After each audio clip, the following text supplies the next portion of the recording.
com esse culto tão festivo que nós encerramos a nossa série de mensagens de novembro, Tempos e Propósitos. E hoje nós vamos refletir num dos tempos de Eclesiastes, que é considerado pelos estudiosos talvez como o mais confuso, ou pelo menos o menos claro. Eclesiastes capítulo 3, verso 5, diz que há tempo de espalhar pedras e há tempo de ajuntar pedras. E muita coisa já foi dita a respeito desse tema, do que isso poderia significar. Existem pelo menos 3 maneiras de se interpretar essa expressão: ajuntar pedras e espalhar pedras. A primeira delas vem de uma antiga tradição judaica, onde os rabinos que seguiam essa tradição ensinavam que ali há uma metáfora. Para eles, Salomão está colocando ali de maneira figurada, está utilizando uma linguagem para falar sobre o romance entre um homem e uma mulher, mais especificamente sobre a relação sexual. Porém, se nós observarmos como o texto é construído, todo o capítulo de Eclesiastes 3, nós vamos perceber que nenhum dos outros versículos apresentam metáforas. Então, dificilmente esse apresentaria também. E além disso, por mais que a palavra pedras apareça uma vez na Bíblia, com o sentido de testículos, os verbos ajuntar e espalhar nunca são utilizados com essa conotação sexual na Bíblia. Então, essa corrente aí não se sustenta muito bem. Já um outro grupo de estudiosos vê nesses termos uma referência à prática de acumulação de riquezas. Eles entendem que Salomão está falando aqui não de qualquer tipo de pedras, mas de pedras preciosas. Então, ajuntar pedras tem a ver com você acumular riquezas e espalhar pedras com você distribuir suas riquezas. Porém, mais uma vez, isso tornaria tanto a questão das pedras bastante metafórico, quanto o par seguinte, que é o tempo de abraçar e o tempo de afastar-se. E como nós já vimos com o pastor Alisson aqui, abraçar em Eclesiastes é abraçar. Não há metáforas ali no texto. E por isso, há uma terceira maneira de nós entendermos o tempo de espalhar pedras e o tempo de ajuntar pedras, que é bem mais simples, levando em consideração o contexto histórico e cultural. Basta nós nos perguntarmos em que situações na antiguidade as pessoas espalhavam pedras e ajuntavam pedras. Primeiro, as pessoas espalhavam pedras quando estavam em guerra. Quando um povo queria subjugar outro, queria destruir o outro, uma das ações era espalhar pedras pelos campos para que aquela plantação não crescesse. Você talvez se lembre da parábola do semeador. Num dos solos ali, o semeador saiu a semear e numa ocasião as sementes caíram num solo rochoso, cheio de pedras. E aí, aquelas sementes até nasceram, mas não conseguiram crescer porque as suas raízes não conseguiram se fortalecer. Então, aquele campo ficou infértil. Na época do profeta Eliseu, quando Israel estava em guerra contra Moabe, 2 Reis, capítulo 3, nos conta que os israelitas saíram espalhando pedras sobre os bons campos do povo inimigo, e isso prejudicou a agricultura dos moabitas e facilitou para que o povo ganhasse aquela batalha. Já ajuntar pedras tem a ver com o movimento contrário. Se você espalha pedras para deixar um campo infértil, então na hora de preparar aquele solo para a plantação, para deixá-lo adequado então para a agricultura, o que é que você faz? Você ajunta as pedras espalhadas ali. E olha que interessante, quando Deus, em Isaías 5, começa a falar que ele plantou uma vinha, uma das expressões que ele utiliza é que ele estava num campo e que ele juntou as pedras espalhadas naquele campo para então plantar a sua vinha num lugar adequado. Essa vinha ali é o povo de Israel, no Novo Testamento, a igreja. Então, nós podemos ver que ajuntar pedras e espalhar pedras tem a ver exatamente com isso. E é nesse sentido que nós vamos utilizar, vamos entender essa expressão hoje, né? Inclusive, existe uma outra tradição judaica que vai dizer que o que Salomão está falando ali é sobre a questão de ajuntar ou espalhar materiais de construção. As pedras ali são materiais de construção. Daí a gente seguir então por essa corrente. Ajuntar pedras, espalhar pedras tem a ver com preparar o solo para plantar e com as pedras que antes estavam espalhadas, construir, levantar uma muralha de defesa. E para nós falarmos sobre isso hoje, eu quero ler com você sobre um personagem do Antigo Testamento muito famoso, que ao olhar para a cidade de Jerusalém toda destruída, entendeu que aquele era um tempo de ajuntar pedras e reconstruir a cidade. Inclusive, curiosamente, algumas escavações arqueológicas em Jerusalém descobriram várias pedras da mesma época desse personagem, várias pedras espalhadas pela cidade da mesma época desse personagem. Então, abra sua Bíblia em Neemias, capítulo 2. O texto vai passar aqui na tela para você, mas se você tiver uma Bíblia, é muito importante que você abra para ir acompanhando a exposição. Neemias, capítulo 2, antes de nós lermos, nós precisamos lembrar que Neemias viveu na época do Império Persa, um pouquinho depois de Esdras e de Ester. Neemias era o copeiro do rei Artaxerxes. E no início do capítulo 2, a gente lê que a sua história começa no 20º ano do reinado de Artaxerxes, ou seja, 445 a.C. O que nós vamos ler então é o que Neemias fez quando chegou em Jerusalém. Neemias capítulo 2, a partir do verso 11, a palavra do Senhor nos diz: Cheguei a Jerusalém, onde estive 3 dias. Então, à noite me levantei e uns poucos homens comigo. Não declarei a ninguém o que o meu Deus me pusera no coração para eu fazer em Jerusalém. Não havia comigo animal algum senão o que eu montava. De noite, saí pela porta do vale para o lado da fonte do dragão e para a porta do monturo e contemplei os muros de Jerusalém, que estavam assolados, cujas portas tinham sido consumidas pelo fogo. Passei à porta da fonte e ao açude do rei, mas não havia lugar por onde passasse o animal que eu montava. Subi à noite pelo ribeiro e contemplei ainda os muros. Voltei, entrei pela porta do vale e tornei para casa. Não sabiam os magistrados aonde eu fora, nem o que fazia, pois até aqui não havia eu declarado coisa alguma, nem aos judeus, nem aos sacerdotes, nem aos nobres, nem aos magistrados, nem aos mais que faziam a obra. Então lhes disse: Estais vendo a miséria em que estamos, Jerusalém assolada, e as suas portas queimadas. Vinde, pois, reedifiquemos os muros de Jerusalém e deixemos de ser opróbrio. E lhes declarei como a boa mão do meu Deus estivera comigo, e também as palavras que o rei me falara. Então disseram: disponhamo-nos e edifiquemos, e fortaleceram as mãos para a boa obra. Porém Sambalate, o horonita, e Tobias, o servo amonita, e Gesem, o arábio, quando souberam, zombaram de nós e nos desprezaram e disseram: que é isso que fazeis? Quereis rebelar-vos contra o rei? Então lhes respondi: o Deus dos céus é quem nos dará bom êxito. Nós, seus servos, nos disporemos e reedificaremos. Vós, todavia, não tendes parte, nem direito, nem memorial em Jerusalém. Vamos orar mais uma vez?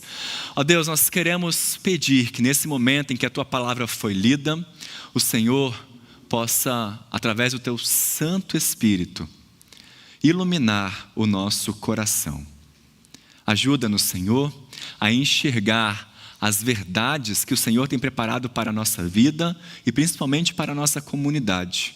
Que essa explanação da tua palavra possa edificar a tua igreja. Nós oramos em nome de Jesus. Amém. Logo que Neemias chegou em Jerusalém, teve uma constatação dramática. A cidade estava arrasada. Os escombros fechavam os caminhos. O povo estava em miséria. Aquela que antes era considerada uma cidade a ser invejada, agora era uma visão a ser escarnecida. E pior, as coisas pareciam ser imutáveis. Mexer em algo tão sedimentado como as coisas estavam dava medo. Alguns pensavam, olha, é melhor deixar tudo como está. É melhor não revirar essas pedras, porque isso pode levantar muita poeira, pode trazer algumas coisas à memória. Nós não vamos dar conta mesmo, né? É muito trabalho. Nossos inimigos estão ali, já estão escarnecendo de nós e isso vai piorar. Mas Neemias, quando inspecionou a situação de Jerusalém e foi conversar com o povo, não ficou apenas lamentando. Ele abordou o problema. No versículo 17, ele começa expondo justamente isso. Estais vendo a miséria em que estamos. Jerusalém está assolada e as suas portas estão queimadas. Mas ele não ficou apenas olhando aquela situação e deixando as coisas como estavam. Ele partiu para a ação. Chamou as pessoas para agirem com ele também. Ele indicou que aquele era um tempo de mudança. Era o momento de ajuntar pedras para que eles pudessem reconstruir os muros e desfrutar de um novo momento, de um novo tempo na presença de Deus. Meus irmãos, 100% dos comentaristas vão abordar o quão importante Neemias foi para Jerusalém nessa época e vão falar sobre as características da sua liderança, né? A maioria vai trazer aplicações relacionadas à vida da igreja. Ou seja, há grandes princípios aqui que nós podemos utilizar, ensinos e verdades espirituais desse livro para a nossa comunidade de fé. Isso é inevitável. E quando tratamos sobre tempos e propósitos, como temos sido abençoados e desafiados, não é mesmo? Nós já vimos que Deus está nos chamando para desfrutar de um tempo de cura, um tempo de transformação em nossa vida, de um tempo de edificar a nossa vida espiritual sobre a rocha que é Jesus Cristo, de abraçar e acolher aqueles que estão em nosso meio, um tempo de chorar e experimentar o consolo divino, um tempo de orar pela paz, um tempo de saltar de alegria pelas bênçãos que Deus tem derramado sobre nós. E num domingo tão festivo, quando nós celebramos a Deus com ações de graças, quando louvamos a Deus pelo crescimento da nossa comunidade, recebendo pessoas através do batismo, da profissão de fé, da transferência, quando ordenamos e empossamos diáconos, novos líderes para a nossa igreja, nós não podemos deixar de pensar que esse também é um novo tempo que nós estamos vivendo em nossa comunidade. Esse é um tempo que Deus nos chama para ajuntar pedras, para nos prepararmos de maneira corajosa, cautelosa e piedosa para aquilo que Deus nos chama para vivermos nos próximos dias, meses e anos. E Neemias capítulo 2 nos dá 3 chaves, 3 maneiras, 3 recursos de nos prepararmos para isso. 3 maneiras de ajuntarmos pedras e nos prepararmos para um novo tempo de Deus em nossa igreja. A primeira delas é uma ação conjunta entre a liderança e os liderados. Uma ação conjunta entre a liderança e os liderados. Neemias sabia que não tinha forças, não conseguiria reconstruir os muros sozinhos. E quando ele chegou em Jerusalém, embora ele não tenha dito nada para ninguém do que ele pretendia fazer, ele também não ficou sozinho. Na sua ronda noturna, ele levou algumas poucas pessoas que foram com ele e viram a mesma coisa que ele viu. Viram as portas queimadas, viram os muros destruídos, viram os escombros, as pedras espalhadas pela cidade. E depois, quando foi conversar com as pessoas, ele não fez como qualquer político da nossa época faria. Já viu como que os políticos atuais prometem as coisas? Olha, fiquem tranquilos que eu vou trabalhar para que isso aconteça. Eu vou fazer isso, eu vou criar aquilo, eu vou mudar esse sistema, eu vou fazer com que tal coisa melhore. Já Neemias sabia bem que ele não conseguiria fazer aquilo tudo sozinho. Por isso, por 3 vezes nesse texto, ele diz tudo no plural. Reedifiquemos os muros. Vamos nos dispor, vamos reedificar. E de fato, ele faz isso. Ele coloca a mão na massa junto com o povo. Continue lendo o capítulo 3 e você vai ver de todas as pessoas que participaram da reconstrução dos muros e vai ver que ele se inclui nessa lista. Não adianta tentarmos fazer tudo sozinhos. Se nós quisermos viver um novo tempo em nossa igreja, precisamos unir nossas forças e trabalharmos juntos para isso. Esse é um dos motivos pelos quais nós vivemos em comunidade, para cumprir aquilo que os 2 ditados dizem, né? Uma andorinha só não faz verão. E juntos nós vamos mais longe. Mas pastor, é tão difícil trabalhar com pessoas. É muito difícil convencer as pessoas que nós precisamos sonhar, que nós precisamos de um projeto, que nós precisamos de dar passos efetivos. É tão difícil que às vezes a gente parece que nunca vai conseguir, que as coisas nunca vão mudar.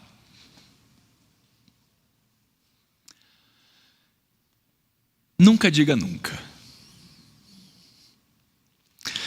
Lembre-se que Deus move o coração das pessoas. Deus move o coração das pessoas, por exemplo, para elas mudarem de opinião, para que elas tomem uma atitude, para que as coisas se cumpram de acordo com o propósito divino, com a vontade divina. Sabe por que eu digo isso, meus irmãos? Quando nós lemos aqui o início do capítulo 2 de Neemias, nós vemos que foi esse mesmo rei, o rei Artaxerxes, que na época de Esdras, talvez 40 anos antes, um pouco menos até, mandou parar a reconstrução de Jerusalém. Mas agora a situação é outra. Nós vemos que ele mudou de ideia. Ele permite Neemias ir a Jerusalém, reconstruir a cidade e ainda manda recursos para que isso aconteça. Aquela pessoa que antes colocou vários impedimentos para a reconstrução de Jerusalém, agora teve o coração inclinado de uma maneira mais favorável. Então, nunca subestime a capacidade das pessoas em mudar para melhor. É difícil, eu sei. Às vezes tem algumas questões que a gente chega a achar que são impossíveis. Mas nós precisamos lembrar que nós servimos e adoramos ao Deus que tem o coração do rei nas suas mãos. Você lembra de Provérbios 21:1? Como ribeiros de águas, assim é o coração do rei na mão do Senhor. Este, segundo o seu querer, o inclina.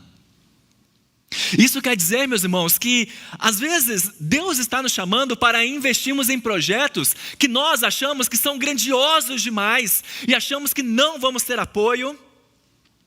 Mas quem dirige toda essa situação e inclina o coração das pessoas segundo o seu propósito é o Senhor.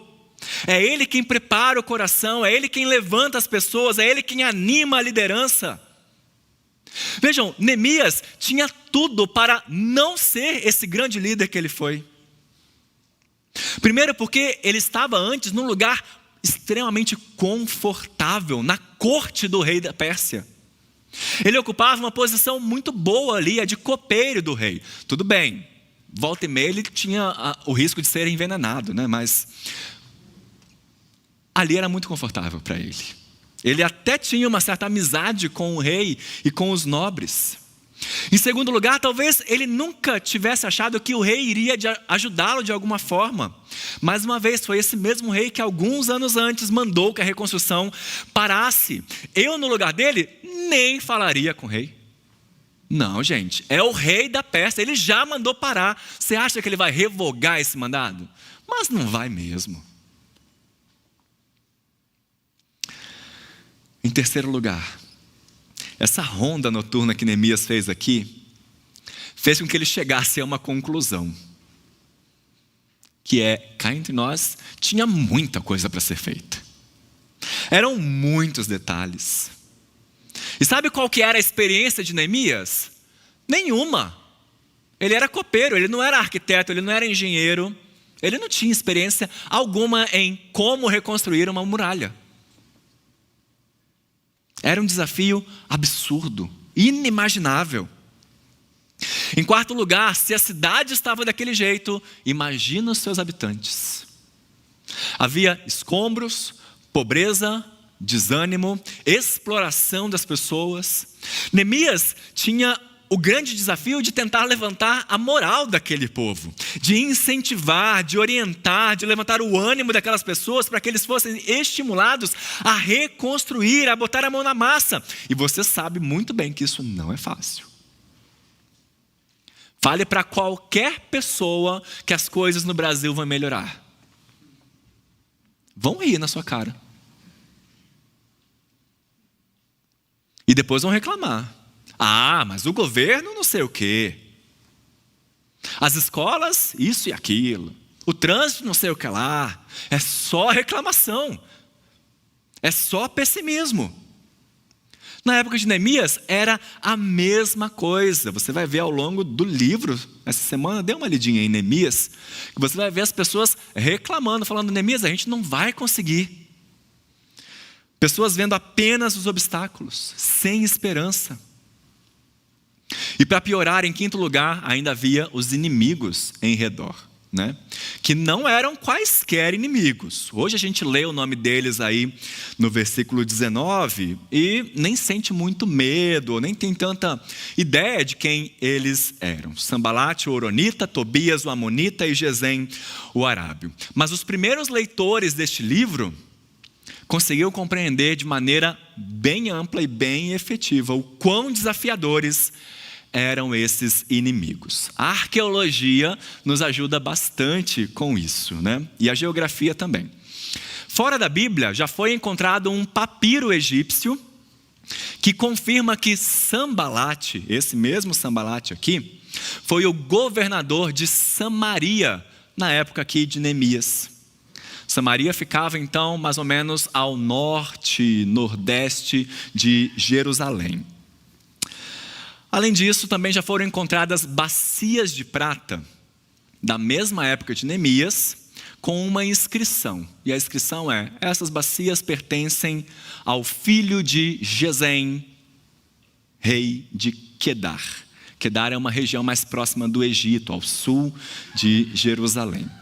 E Tobias, embora nós não tenhamos registros arqueológicos dele, alguns livros apócrifos vão explicar, vão nos indicar que ele fazia parte da nobreza dos Moabitas, uma região ao leste de Jerusalém. Ou seja, os três inimigos eram pessoas de renome, conhecidas pela sua habilidade militar, pela sua habilidade política, e também representavam todos os povos que viviam ao redor de Jerusalém. Eles estavam cercados de inimigos que não queriam que eles reconstruíssem aquelas muralhas, que não queriam ver o povo judeu em ascensão novamente, o que era mais um fator que poderia desanimar Neemias. Então, meus irmãos, os ventos pareciam muito contrários, mas a única certeza que Neemias tinha foi suficiente para encorajá-lo e motivá-lo a promover uma grande reforma, a ajuntar pedras e anunciar um novo tempo para Jerusalém. E a certeza dele era que a boa mão do Senhor estava com eles.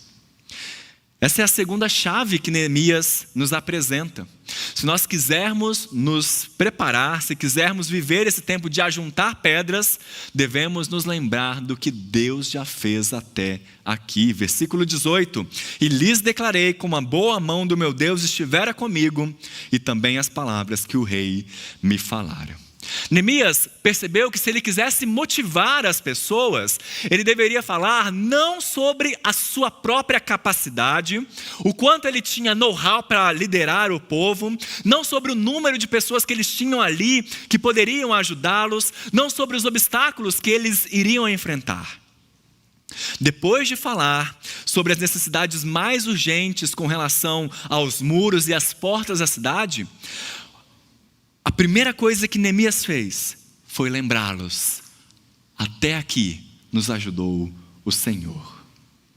E como é fácil, meus irmãos, nos esquecermos disso. A gente precisa de um dia internacional de ação de graças para lembrarmos. De um domingo separado especialmente para isso.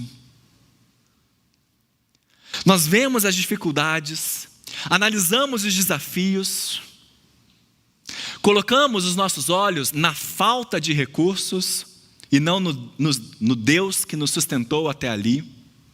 Colocamos os nossos olhos na falta de espaço e não no Deus que nos deu esse espaço.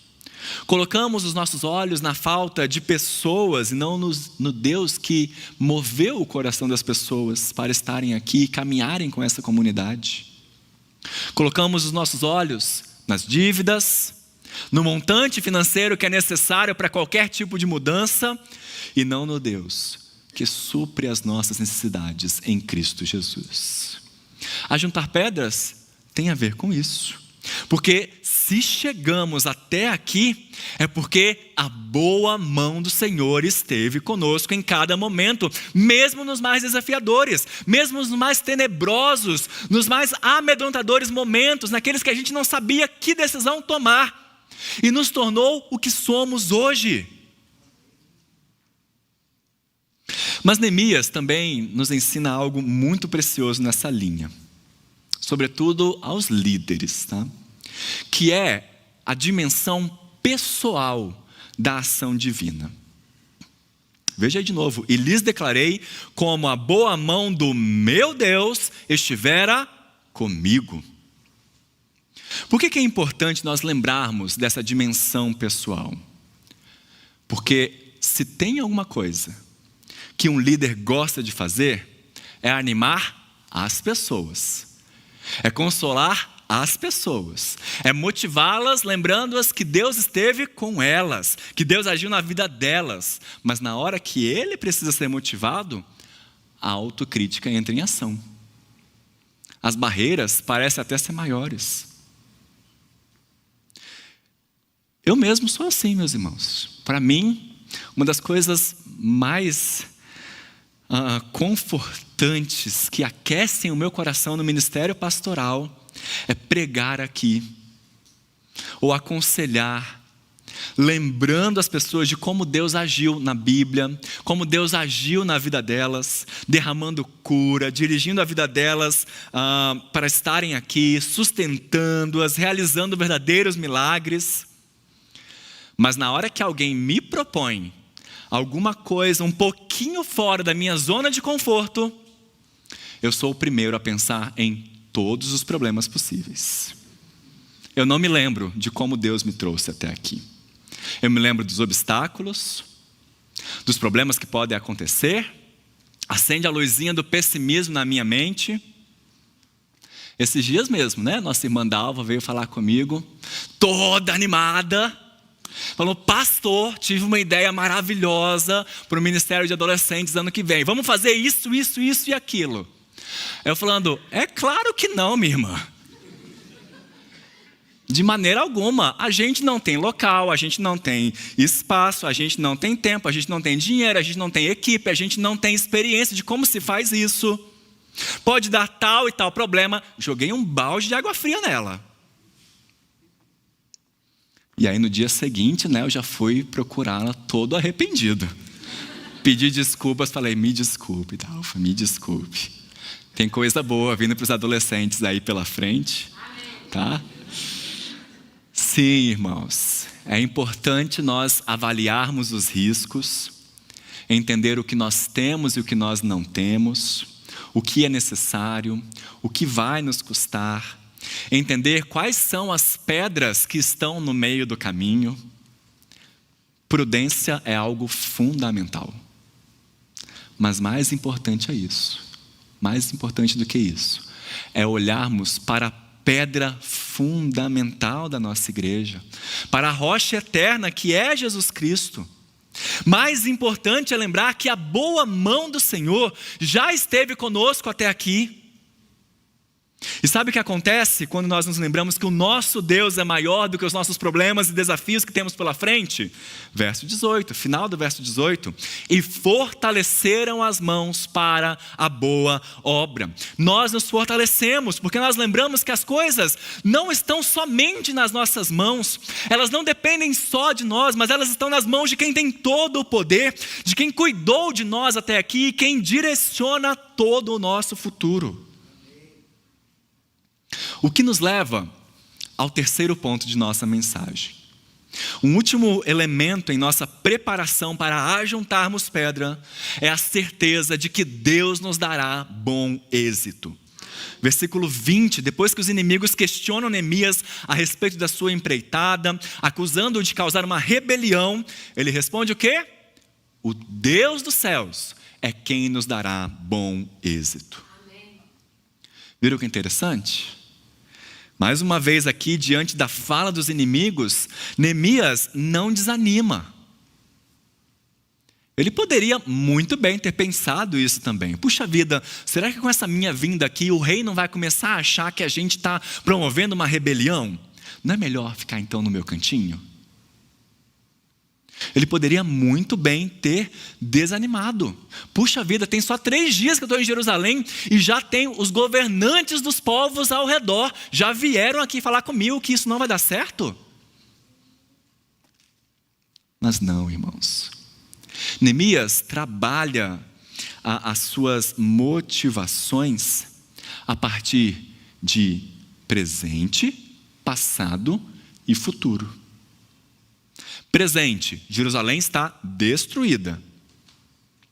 Nós vamos juntos nos dispor e reedificar. Passado, a boa mão do Senhor esteve comigo. E futuro, Deus nos dará bom êxito. A confiança em Deus é o maior incentivo à obra. Enquanto os inimigos expressavam o ódio no seu coração, Neemias expressava sua fé em Deus. Ele humildemente declarou que ele era apenas um servo e humildemente proclamou que o resultado seria a obra de Deus e não a realização de homens. Apesar da oposição humana, o trabalho teria sucesso porque era obra de Deus e foi Deus quem chamou Neemias e o inspirou a fazer o trabalho de reconstrução. E se há uma lição específica que Neemias pretende nos ensinar aqui nessa sessão, é que nós devemos confiar mais em Deus do que em nós mesmos. Nas questões em que a vontade de Deus se torna clara para nós, nós não devemos contar com as forças de oposição, por maiores que sejam. Em vez disso, devemos depositar a nossa confiança resolutamente no Senhor, porque se nós confiamos em Deus, nós não temos nada a temer, porque Ele nos dará bom êxito. Então, essa deve ser a nossa certeza, essa deve ser a nossa segurança. Sim, meus irmãos, nós temos muitos desafios. É difícil achar um espaço? É difícil conseguir dinheiro suficiente? É difícil convencer as pessoas? Mas quando nós fazemos isso debaixo de oração, de maneira prudente, piedosa, consagrada, alicerçados na palavra de Deus, unidos em comunhão, o Senhor nos dará bom êxito. Foi assim que nós chegamos até aqui e é assim que devemos continuar. Os obstáculos ao nosso redor e na nossa mente podem ser muitos, podem ser os mais variados, mas nós precisamos lembrar que Deus está conosco e sempre vai estar. Amém. Elevo os meus olhos para os montes, de onde me virá o socorro? O meu socorro vem do Senhor, que fez o quê? Então, por quê? Por que achar que Ele não vai estar conosco? Louvado seja o nosso Deus pela sua soberania, porque Ele dirigiu e dirige os nossos passos, as circunstâncias, e nos chama para um tempo de ajuntarmos pedras e nos prepararmos para plantar e para colher. Eu quero finalizar essa mensagem com uma aplicação que se ramifica, na verdade, em várias outras. Nós já vimos que para ajuntarmos pedras e nos prepararmos para um novo tempo que Deus tem separado para nós, nós precisamos estar juntos, liderança e liderados, precisamos recordar os feitos do Senhor sobre nós e precisamos nos apropriar da verdade de que o Senhor nos dará bom êxito. Todos esses pontos apontam para a soberania de Deus sobre a nossa vida e sobre a nossa comunidade. Mas como falamos com tanta frequência, a soberania de Deus não invalida a responsabilidade humana. Por 3 vezes, meus irmãos, Neemias declara que Deus estava com eles. Mas logo depois ele diz: vamos, disponhamos-nos, edifiquemos. Portanto, creia na soberania de Deus.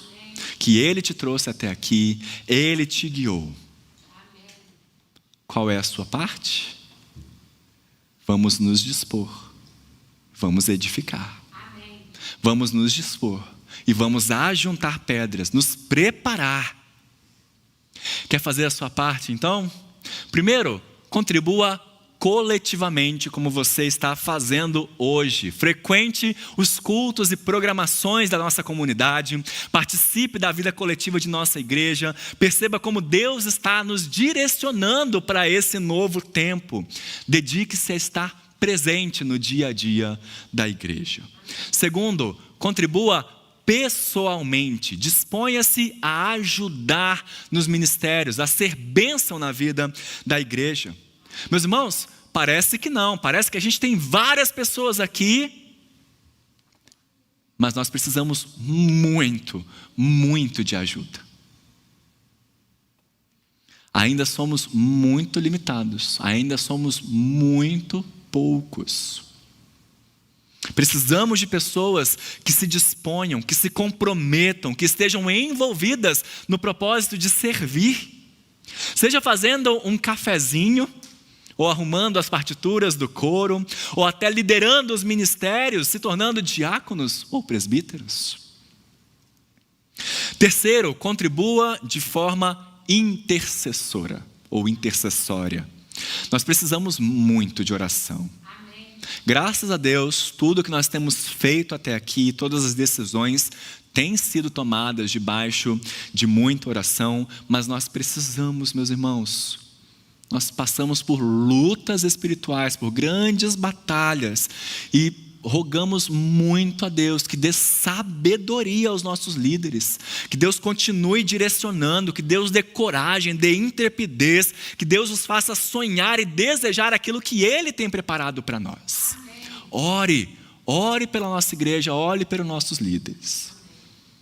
Quarto, aquilo que a gente quase não fala por aqui, contribua financeiramente.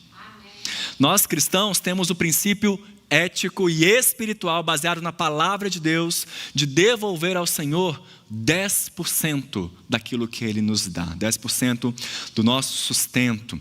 E eu não sei se você já teve a oportunidade de ver alguma estatística sobre isso.